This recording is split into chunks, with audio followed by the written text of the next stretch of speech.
ମୁଁ ତୁଳିକା ମୋର ସମସ୍ତ ଶ୍ରୋତାବନ୍ଧୁଗଣଙ୍କୁ ସାଦର ପ୍ରଣାମ ଜଣାଉଛି। ଆଜି ଆସନ୍ତୁ ଆମେ ଶୁଣିବା ଶ୍ରୀ ଜଗନ୍ନାଥ ମହାପ୍ରଭୁଙ୍କ ରଥର ନାମ ନନ୍ଦିଘୋଷ କାହିଁକି ହେଲା।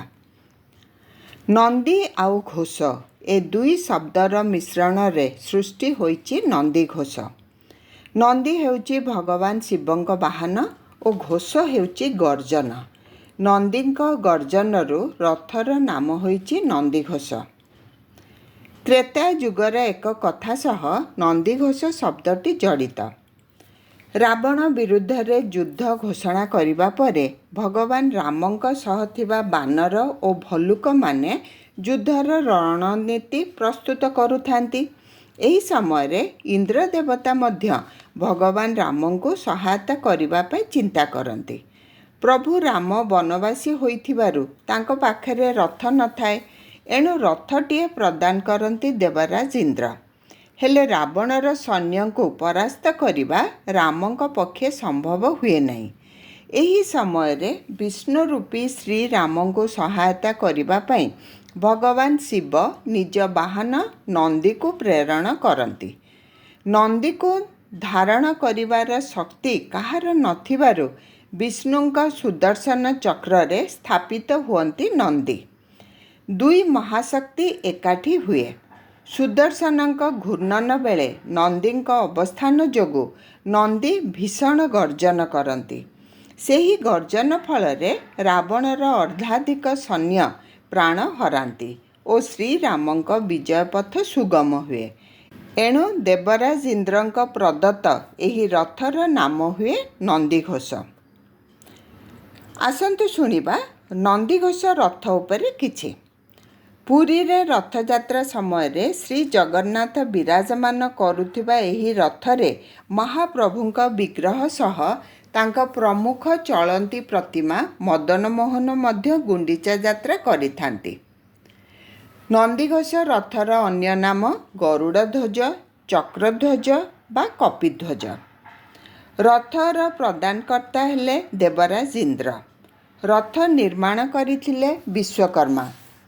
ରଥରେ ହେଉଥିବା ବ୍ୟବହୃତ କାଠ ସଂଖ୍ୟା 742ରୁ 831 ଖଣ୍ଡ।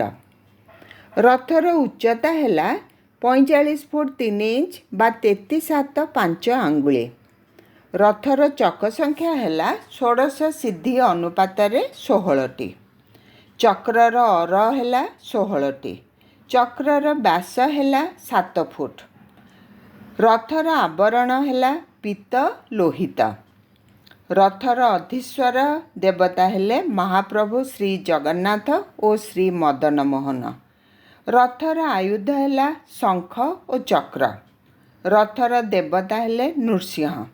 ରଥର ସାରଥୀ ଦାରୁକ। ରଥର ରକ୍ଷକ ହେଲେ ଗରୁଡ଼ ଓ ଇନ୍ଦ୍ର।